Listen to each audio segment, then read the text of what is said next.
Signs of the Southland, Sunday, August 8th, 2021. Mr. Grant, you've something very special written about your church here to start us off. Yeah, I don't often get surprised when I learn tech things these days. Maybe I'm old and jaded, but Wow. today today I learned that Bobby Dowd went there and was an elder, so that was fun, and I was not expecting that. At a young, crisp 23, not surprised by anything Georgia Tech related anymore. Uh, nah, that's an overstatement, but I mean it was still a nice little tie. And they said he used to have to leave early slightly, so that way he wouldn't get mobbed asking, questioning, commenting about the previous day's game, which seems very understandable to me. But yeah, that's what I got. That's my fun fact of the day. Okay. Okay. My fun fact of the day is not necessarily church related, but I will contribute this nice little segue between our three episodes that are lined up last week, this week, and next week. So to finish off the Olympics, three of the US's last four gold medals were in men's basketball, which we talked about last week, women's basketball, which we're going to talk about today, and women's volleyball, which we'll talk about next week, I think. Whoa, How about that's that? lightning right there. How about that? Also, if you get a chance, go and watch the replay of the American women's volleyball gold medal game. It was very fun. It was also very late at night. I needed a lot of coffee this morning. Yeah, it was fun. I'm not going to spoil anything other than the fact that they won, but it was a very, very fun game. When I heard you about to implore people to do something in a call to action, I figure you were going to plug season tickets, which just dropped this week as well for anyone interested. But I think we shill enough for the ticket department. Yeah, that's probably true. Also, it's probably important to add the following disclaimer that both of us are standing season ticket holders for men's and women's basketball at Tech. They are not free season tickets. We definitely paid for them.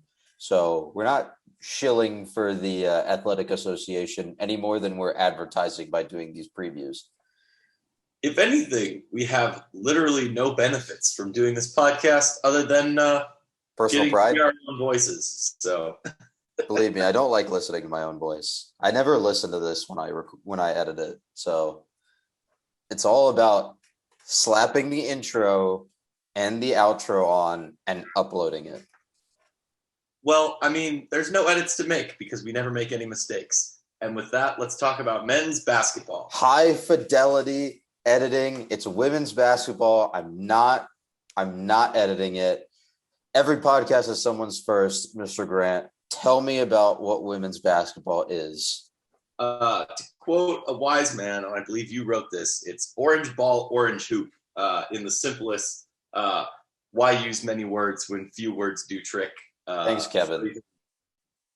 A lot like men's basketball, the goal is to put the orange ball through the orange circle and score more points than the other team. You can do that in combinations of 2 and 3, and sometimes 1 if someone else does something bad to you.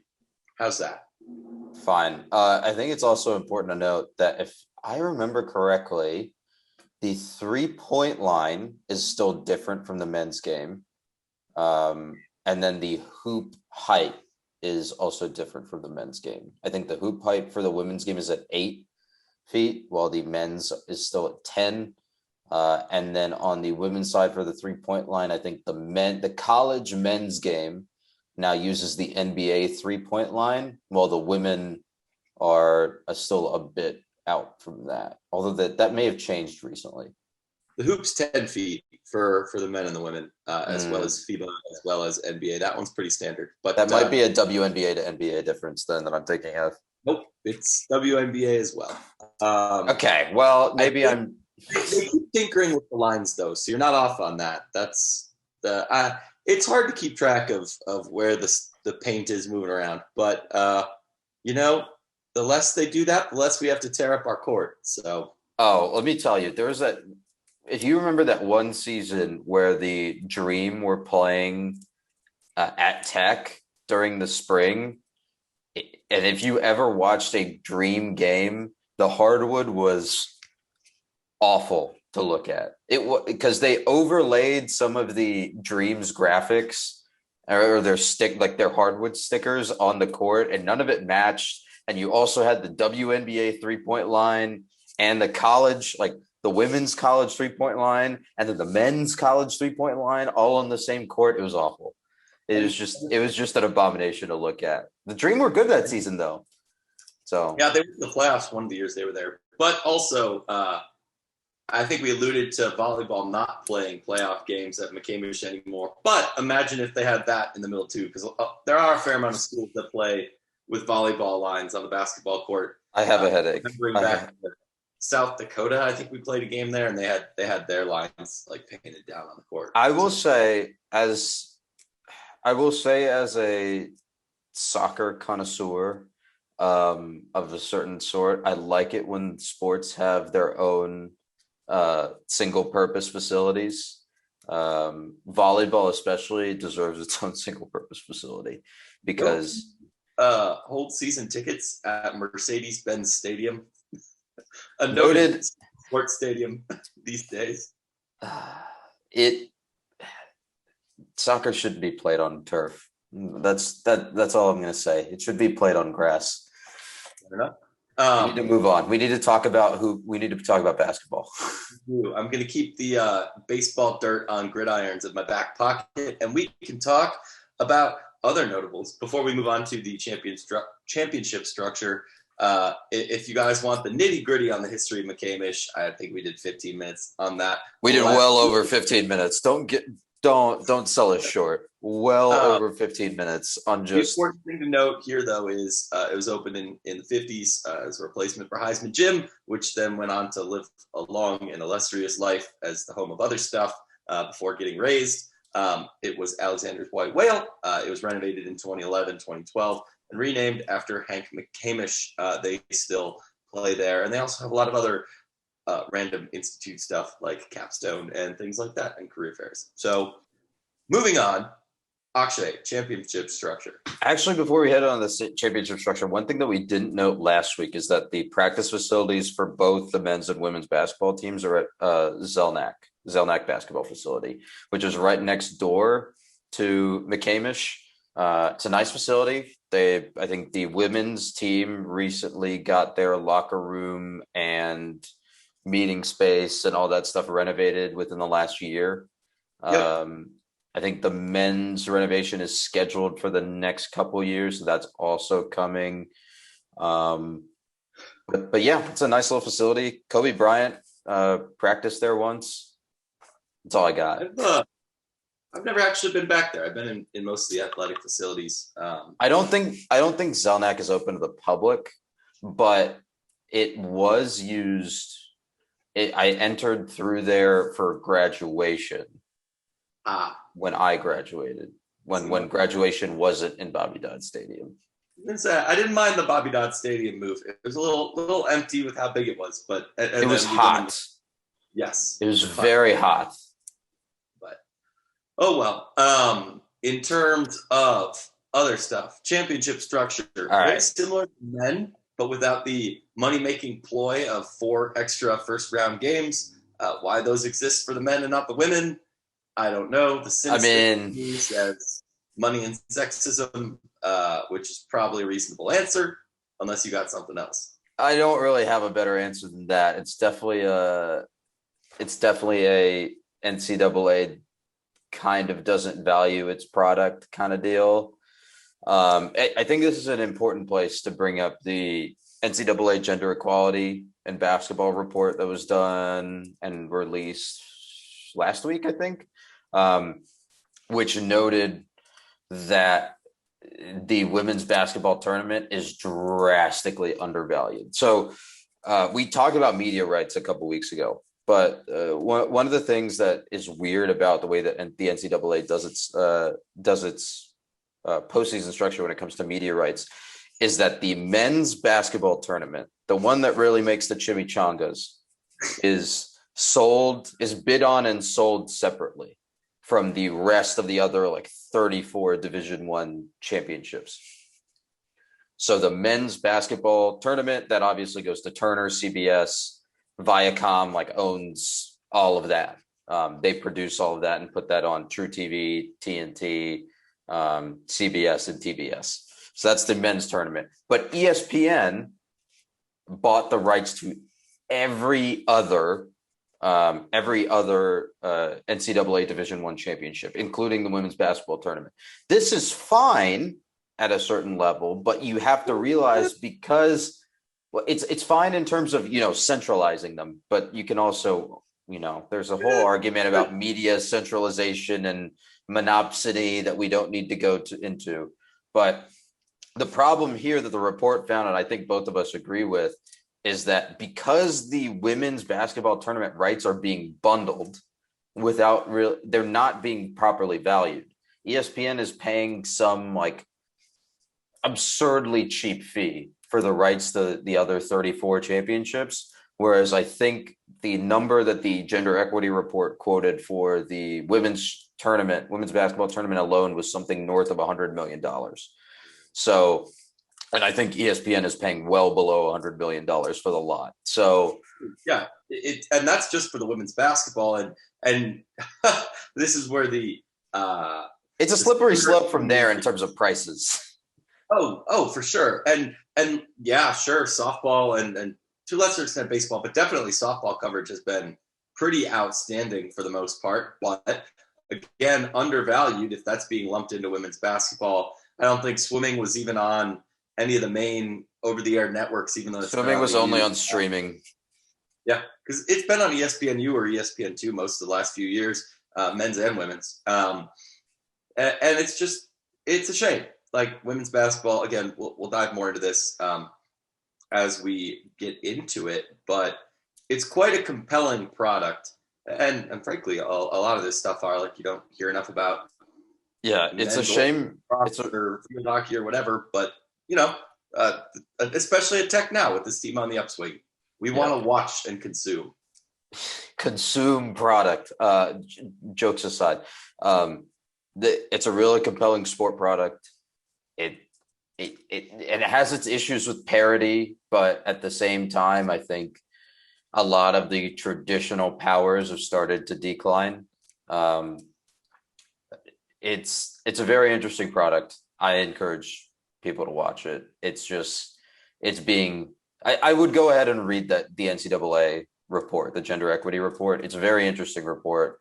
It makes a lot of really good points. And it really begs the question as to why, media centralization and monopsony in the sports media market is bad. This has been a theme of the last month, whether it's the Olympics, the SEC realignment nonsense, or the gender equity, like that, whether it's NBC or ESPN holding all the levers of power, or Turner with the revenue ad sales stuff in the NCAA. Like, there's a lot we can unpack here. That's probably a topic for a completely different. It's also a topic for a completely different podcast, not just a different podcast episode. I'm sure Split Zone Duo has like an entire solo Stephen Godfrey episode on this, or Matt Brown, or there's plenty of content out there by smarter people than us. That talk about sports other than football, and I encourage finding the product that really hits the holistic picture, because at the end of the day, the reason we love college athletics, the reason college athletics exists, are for that holistic, broad-based. Like we have a women's basketball team for a reason, and we should probably talk about them too. But yeah, we should probably get back to talking about them by talking about their history. Do tell me. Yeah. So women's basketball, it's fitting, is the oldest program at Georgia Tech. Jim Culpepper, who is the equivalent of the club sports, intramural sports director nowadays, was approached by several women who basically said, we want more than an intramural team. In 1973, Culpepper and the women, they talked about it. They went to it, and they went to the athletic department, and they said, "Hey, Mr. Athletic Director, Mr. Bobby Dodd, who seems to be the man of the day today, can we have a team? It's kind of sexist that we don't. Title IX has been a thing for a while." And not only did Tech not have any women's sports yet, after several years of the law existing, the folk tale, the story through the grapevine, ramblinwreck.com feature had somebody quoted as saying this, that Bobby Dodd had never heard of Title IX. So, yeah, it's good they had that ace in the hole, because definitely people in the halls of power didn't really know it existed. They didn't really have a ton of support. Yeah, it was kind of a miracle they had a season at all that first year, playing in a basically all Georgia league. They scrounged up some uniforms and went 6-16, despite not being able to play in either Alexander Memorial or the Heisman Gym, which were the de jure home of men's basketball and a lot of the athletic type activities for training, as well as gymnastics for the Heisman Gym. Weirdly enough, men's gymnastics, not a lot on them, but I keep running into mentions of them. Go figure, they existed, but they were the reason that they could not play in the Heisman Gym. Anyways, kind of bottomed out after that for a while. Eventually, the transition to Division I basketball was made. Georgia Tech, I guess, kind of hit its zenith in the 90s, which I don't know if that's fair to say, but they did win women's NIT title. Again, early 2000s, pretty regular NCAA contributor or contestant.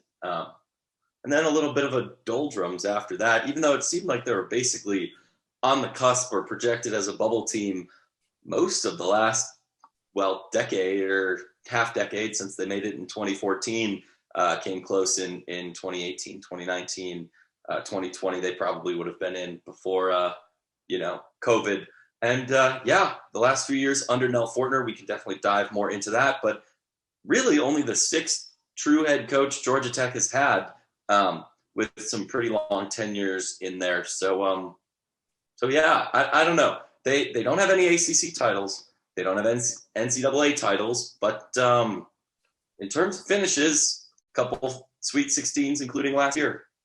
I think it's also important to talk about the dominant powers in the ACC also. Like, women's basketball is just not a sport particularly obsessed with parity. Yeah.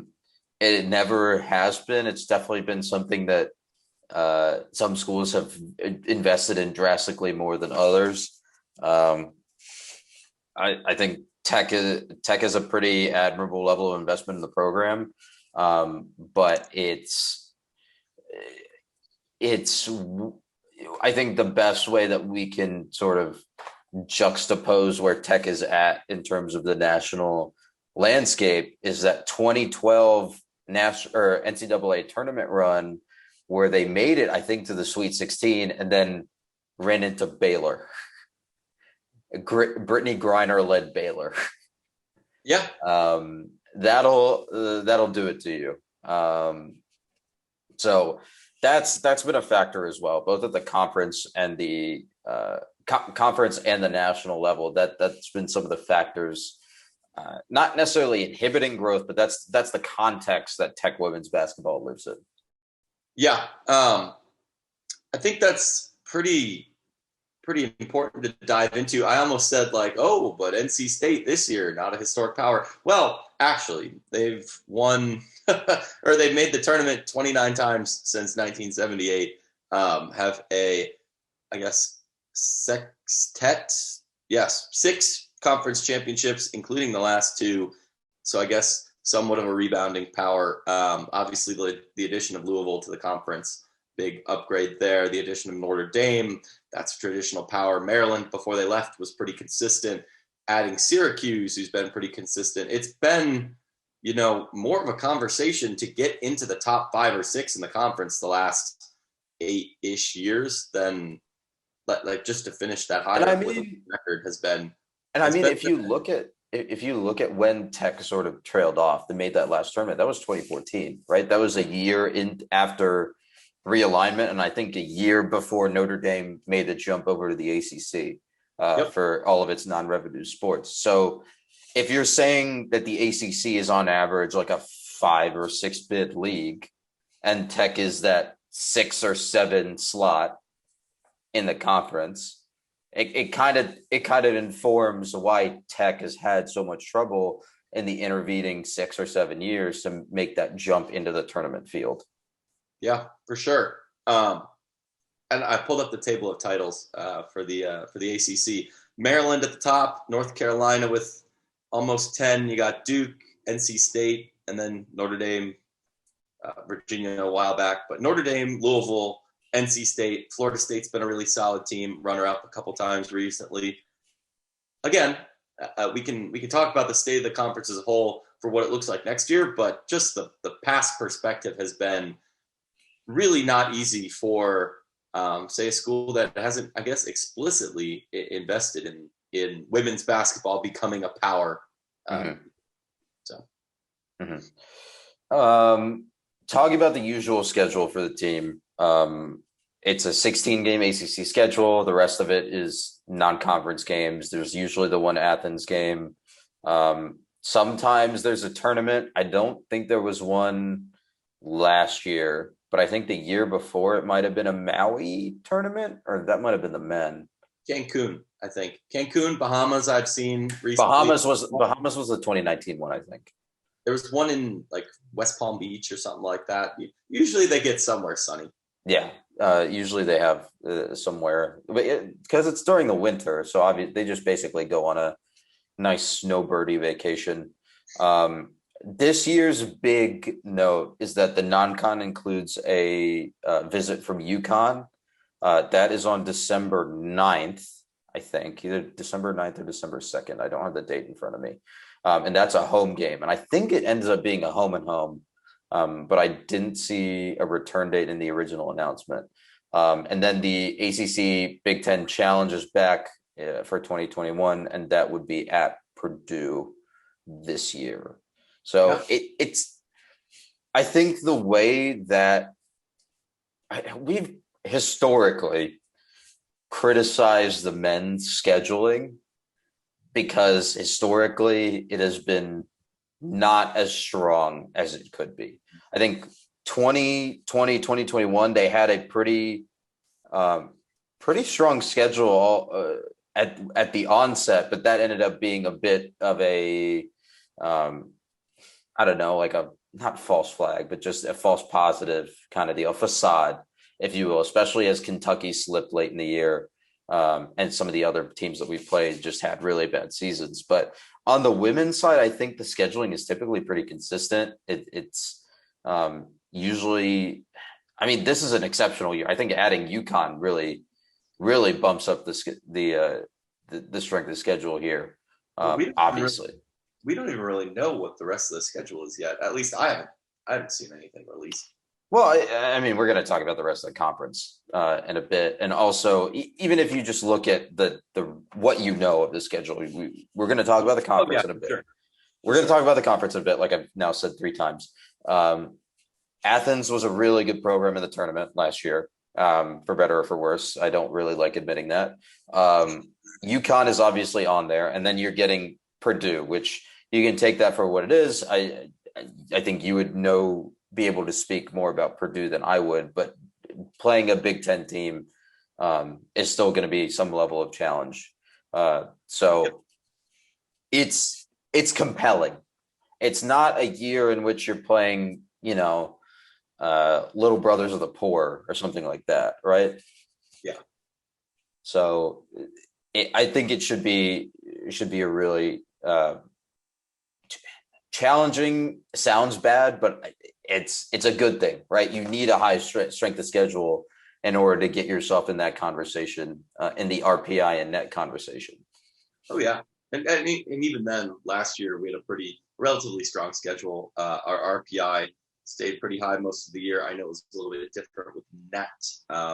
Don't remember off the top of my head some of these numbers, but the metrics have really liked how we've been scheduling the last pair of years. So not too concerned about that, but I think the bigger thing to complement that is not only do you want to schedule well, and obviously just being in the ACC, we get some very good competition. Plus, we'll see UGA, we'll see UConn, et cetera, et cetera. But everyone's coming back from a team that got its first real taste of postseason play in quite a long time, right? Mm-hmm. Mm-hmm. Like, I mean, we just added players. I mean, we added like 3 or 4 freshmen. There were 2 transfers, I think. But we had McQueen Akira Fletcher said she was coming back. Laura Kobai is coming back. Those are the 2 major contributors from last year. I didn't actually see any other graduates on the list. So those might just be it for, supposed departures. I mean, most of our starting lineups back. What more can you ask for? And even players like Sarah Bates, who went out with a season-ending injury in the middle of the season, that's like getting a whole new player back, because they made the Sweet 16. Yeah, their ability to space the floor really dropped after she went out, because she's a legitimate 3 shooting threat and one of our more consistent, or at least having on the floor is a very consistent spot beyond the line. Having that back is, well, if you went X far in the tournament without her and X far in the ACC tournament without her and played well, somebody's going to lose some playing time, but at the same time, you're getting back a skilled player. And again, at the same time, somebody who's been in the program a really long time. It's not like you're adding a freshman she was a transfer at one point, but you know what I'm saying? Like it's somebody who's been around, somebody who experienced all that with the team too. Mm-hmm. And I think you touched on something that was a Achilles heel for this program last season. They really had trouble when they ran Kubai and Nerea Hermosa in the post. They really had trouble spacing the floor, making space, and passing and cutting when teams focused on that post, because the whole offense at a certain level was designed to pass and cut, find Hermosa or Kubai right next to the basket and walk it in. And when those weren't falling too, when that was a thing, there was an icy skid against Stephen F. Austin in the first part of the playoffs the tournament, whatever. The playoffs. I sound like a noob, but it's fine. An icy skid where it's like, shoot, like we're going to get run out of the building by a 12 seed, that's not what you want to see. But hey, when the offense works, it works. When it doesn't, it doesn't. You saw, again, to toss one out there, Clemson beating them in our own building took quite a fair bit of heroics, because for a while, if you have the Akshay's patented 3rd quarter nap, or whenever that nap comes, you then have to dig yourself out of that hole. And I think the difference too is, compared to a lot of past years, there was a lot more of the Loda Mai's going to throw down some points. Loyal McQueen's going to, call her number. Lorella Kubai is just brutally effective when she's on in that post role. So, and it's something that spacing the floor and point scoring ability is something that really became apparent, or I guess the weakness there really became apparent in that South Carolina Sweet 16 game, right? Because it was a game, if you looked at it, even if you look at the final score and look at some of the stats, it's a game. I'm not going to go so far as to say Tech could have won it, but it could have looked a lot more competitive had Tech had a little bit more of the scoring ability, been a little cleaner to keep pace. South Carolina was able to score in bunches, and whenever it's like watching Dawn Staley coach the U.S. Women's Olympic team for basketball. They score in bunches. Whenever you think you're close, they'll drop 6 more points and make that lead a little wider. Yep. So that's an ability that Tech needs to develop, and I think having Sarah Bates back really helps in that regard, because that takes the load off of Loda Mai to be that permanent or that regular 3-point threat. Now you have 2 3-point threats that can sort of park it up top and spread the ball around and move the defense around to make space for themselves. Yeah, and like to an extent, that's something we've needed to see like come in and get developed in the program. It's something Kira Fletcher's gotten better at as she's gotten older. The big like takeaway from the previous regime was this is built around big post presence. We're going to score a lot on the inside. So, it's taking, going to recruit Sarah Bates from Kansas State or Loda Mai, developing from freshman, sophomore, and then junior, senior year. Like being able to say, hey, like, there's some aspects of this team that's always been really good, and that's lockdown defense or being, able to really work it with Lorella and Nerea and whatnot. But, that's a very one-dimensional thing, and those dimensions don't get added overnight. And I think this team, the RPI, the net, and the voting too, really, the coaches and the AP see this as a team that improved over the year. And I think that is very much something you could say, maybe they stumbled a little bit at the end. February was really where they hit their stride, but in terms of steady progress and, building out that experience, those dimensions, that the legitimate threats from 3-point, that is something I think has really come a long way. And I think you're talking about February. I think that's where we saw a lack of depth really come into play for this program, right? You're running a pretty short lineup rotation. And because you're focused on post play, you have Hermosa and Kubai playing a lot of minutes. Yep. And that sort of came to roost in February, where they kept having 3-week games or 3-game weeks. Yeah. And that's a lot of the COVID thing too. So maybe that probably won't translate to this year. That's also true. That's an important caveat. But now they have some. I don't know if they have more or equivalent post presence in sort of the transfers that they've brought in, but at the same time, they have more options, and we have the entire roster in front of us. It's 4, 12, 4, 8, 12. 14, 15 players on this roster that'll be cut to like a game day 12 or game day 10, something like that. You have a ton more options. And you have a ton more options that you can trust, right? You're not just sticking a freshman into a high pressure situation against Clemson, only up by 2 points or something like that. Yep. Right. And you have young players that that have game experience, that have postseason experience now. Yeah. And I think just the way this team has been recruiting and selecting good transfers, we can dig more into the Syracuse transfer, Dina Strotmain. I hope I pronounced that right. I know I did not, though. Like the recruiting has stayed high. It's not like this is a flash in the pan or the old system or whatever concern you can paint onto it.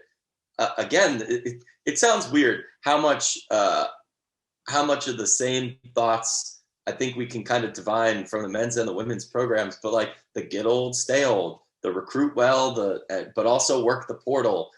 We talked about like floor spacing and how the offense has changed. There's really no shortage of parallels you can draw. And again, I do this a little bit for people who may be more familiar with Passner's program, but also to illustrate like, hey, like this is kind of a common theme, I guess, in basketball in general too. So. Yeah. And I think one of the things that you noted or was revealed during some of the postseason prep that we had done last year, or I guess in March, not necessarily last year, is that in a press conference, I think before the women's tournament, was it before the women's tournament? It was before both teams left for those tournaments. Passner mentioned that in the interim between regimes before Fortner was hired. And then he started too, a little like to get used to the team. Yeah, Passner actually helped out coaching the women. And so there's this common thread, like you said, there's a common thread of that grit and grind, that get old, that stay old, the working the post game. It's we talk about it in terms of Soccer a lot, building a consistent sporting culture from top to bottom on both sides of not only the men's side, but also the women's side. It's something that you're seeing in soccer a lot when it comes to the development of women's academies, especially the Dutch have done a really good job of this with their men's and women's programs. They play the exact same way. They play the exact same system. They hire coaches that play the exact same system. And it's something that you're seeing here as well. Both teams train and they practice a common system, not necessarily by design in this case, but just by happenstance. But it's a really cool common thread to see in both programs. I was going to say, I wish I had brainstormed some of these before we came on. And again, a lot of this is just coincidence or style. Or yeah, it's not something that's organized. It's just happenstance. Mm-hmm. And I don't know. I think it's been very interesting as a Tech fan.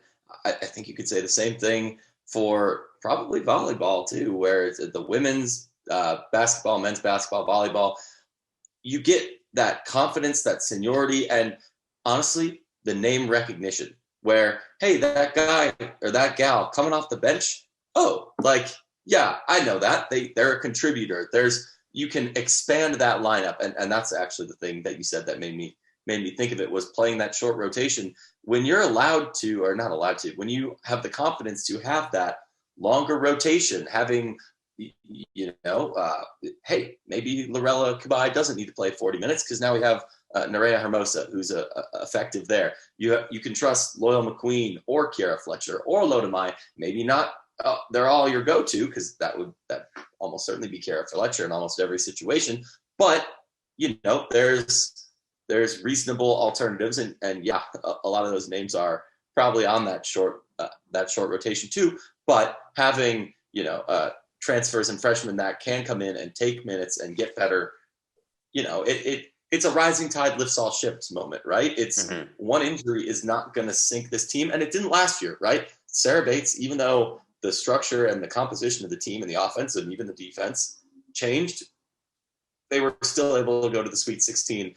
They're a top, by that logic, top 16 team in the country, probably underrated a little bit on most of the average non-Tech fan media, whoever, radar. But it's a quality program that, quite frankly, didn't lose anything. I would also, really on the injury front, they also started the season without Kiara Fletcher, right? Yep. And when she came back, it was almost seamless. I think we noted that in a couple episodes last year, where she came back, she fit into the lineup really well, and immediately started producing. It was either Aaliyah Love or one of the other freshmen. Shame on me, I should have looked it up before we started. That also was dealing with an injury too. I believe Boyd Love did not see a lot of time, but again, all really highly rated recruits. So it's not like they're not playing from lack of talent. It's good when the bench is getting crowded. Mm-hmm.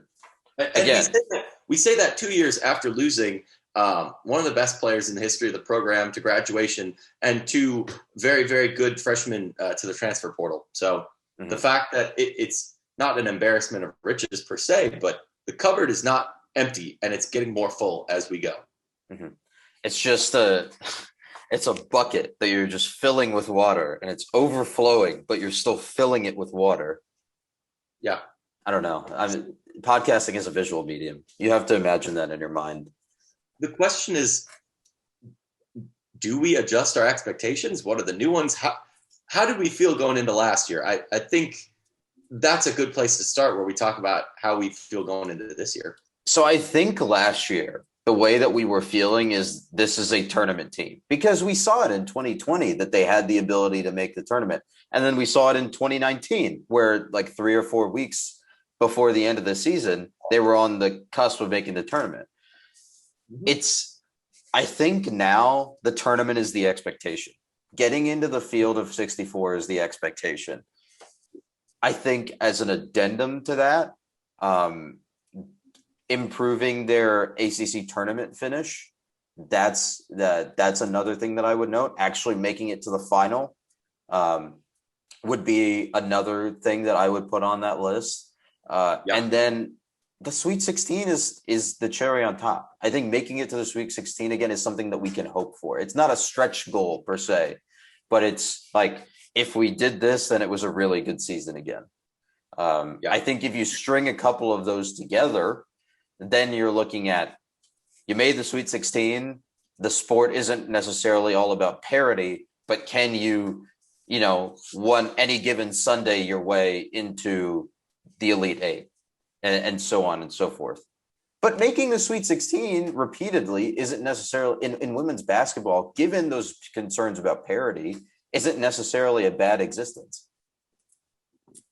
There's 350 teams in the sport, like 351 deep Division I men's basketball teams, but I don't know about women's.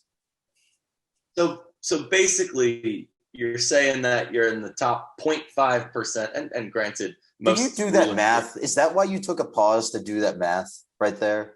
So, but again, a lot of those teams aren't the measuring stick, right?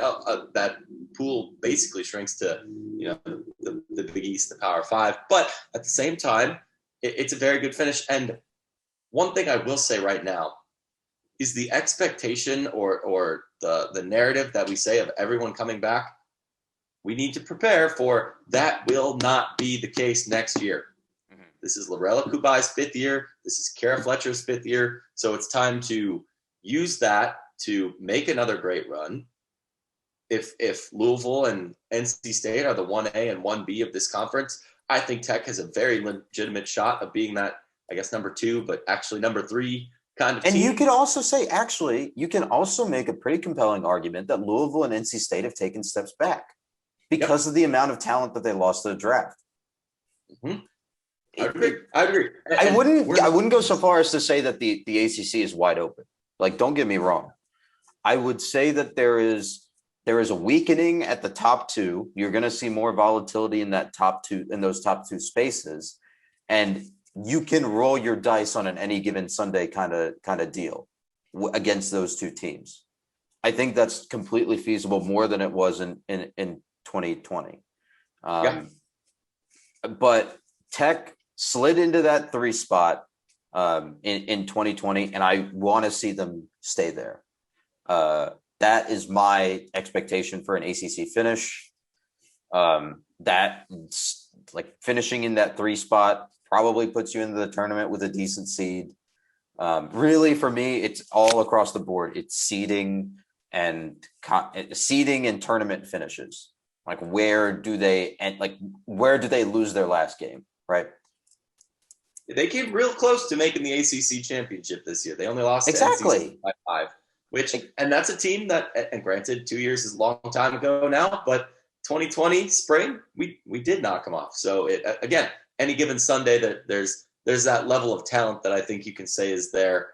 And to be fair, probably a reasonable expectation. And to be fair, that same NC State team, or let me backtrack. Tech was ahead in that game for a good chunk. It was ahead for a good chunk of that semifinal and faded late. Yep. There's arguments to be made that delta between the late game quality of NC State has gone away because of the WNBA draft. Because I'm pretty sure both of the people that killed Tech late were drafted into the WNBA. So again, I'm not going to say that Tech is a top 2 in the ACC team, but they're a solid 3, a solid 3. Yeah, I would agree. I think in terms of games to watch for, teams to watch for, we already touched on NC State, Louisville.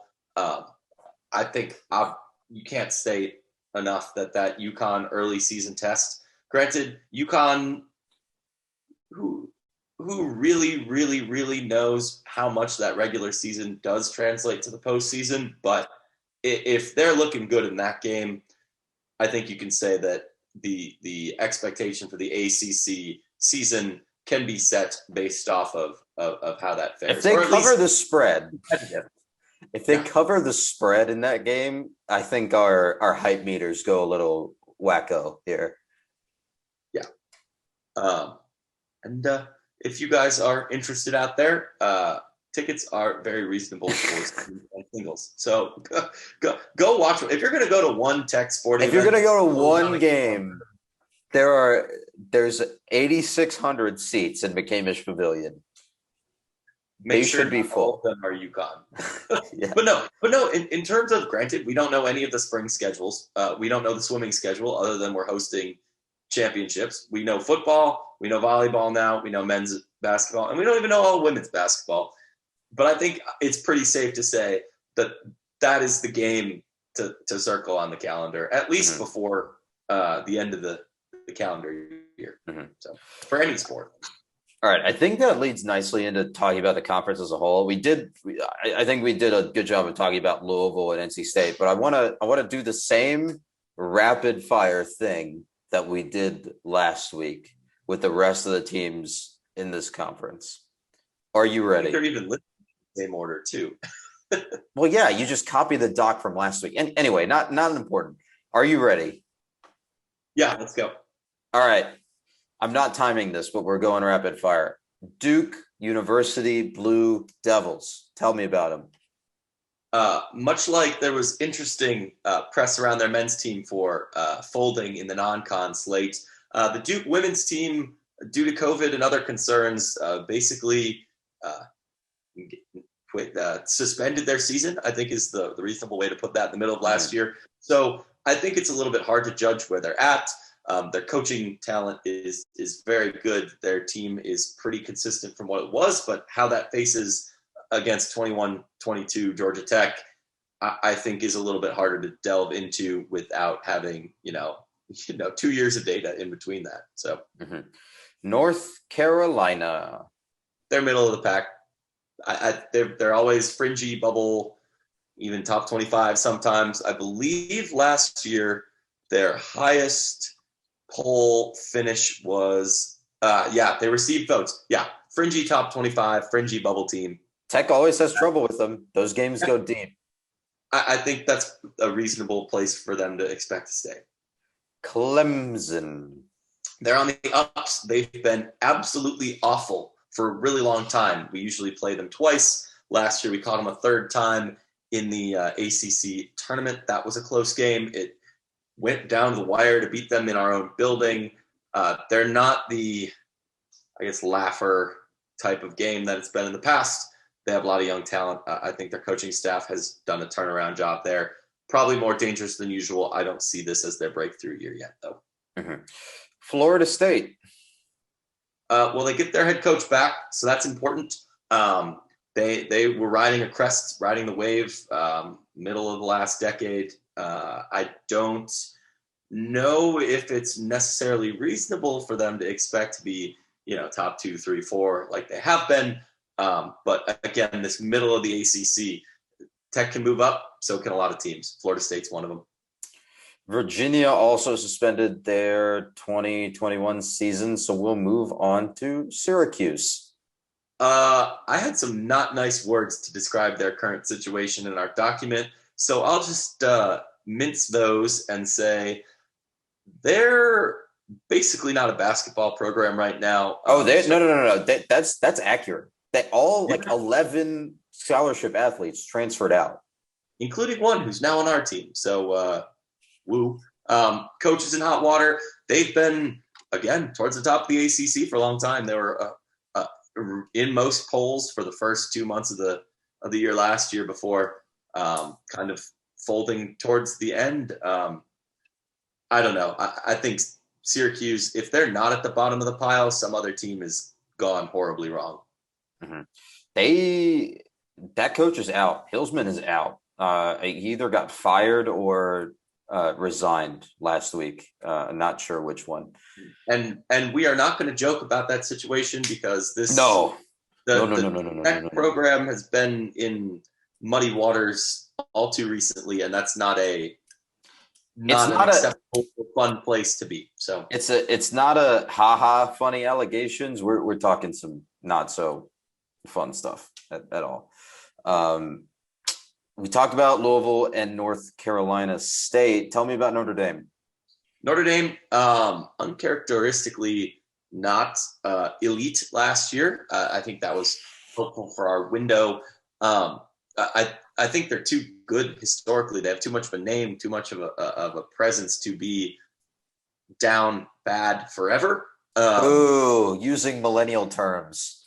That was honestly a mistake. Sorry. We also went 1-1 against them last year, but both were on their home floor, which is one of, I get that it was COVID, but that was how the schedule came out too. I don't really understand that one. Also, there was one player whose name I can't remember, but I remember I think she was from Wisconsin, on Notre Dame, that just absolutely killed us.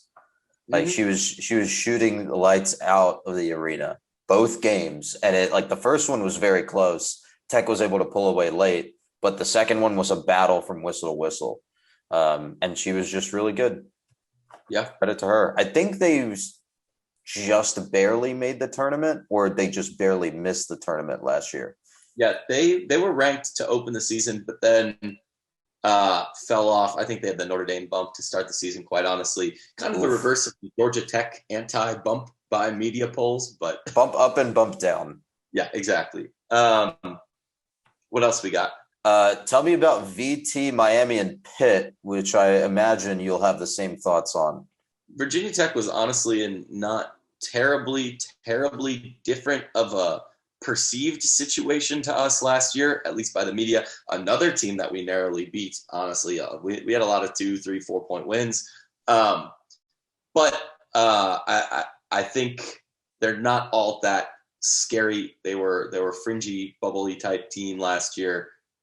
Again, I didn't see a lot to move the needle to that being different. This is women's basketball. We alluded to parity being a weird thing in this sport. At the top, it's very not equal, but in the middle, there's a whole lot of teams that cause a whole lot of chaos. So they made the whole sport out of the ACC Coastal. Yes. Tell me about Miami and Pitt. Miami, honestly, I try to be nice to Miami. They were 8-10, so not terrible. But I don't know. They're pretty mediocre in the ACC most but they years. have home field now. Don't remind me. That's just sad. And then Pitt was, in a word, terrible. They were 3-12 last year, but I believe they beat us by 5 points. So perhaps I'm not allowed to say that. In fact, yeah, they did. They beat us 65. There were a couple weird losses. We'll get to Boston College in a second. There were a couple weird losses late in that season that should not have happened. Again, that's those three game weeks running them ragged. But they made the entire plane out of the ACC Coastal. Tell me about Wake Forest. Wake Forest has more talent than an 8-10 record last year in conference. They were pushing for a tournament bid late. They were racking up wins. They almost beat Louisville. They only lost by 2 points and led most of that game. I think we watched that game together. Yeah. But they faded late. They faded extremely late. And then they went on the whole run to end it. That was gonna bring them back. It should have crescendoed, and then it didn't. Yeah. That would have been honestly one of the candidates for ACC game / team of the year if they had pulled off much better than they did. But, I still think they keep a lot of that talent. So keep an eye on them. I actually disagree about the talent because 2 of their best players, Ivana Ratza and Gina Conti, have left the program.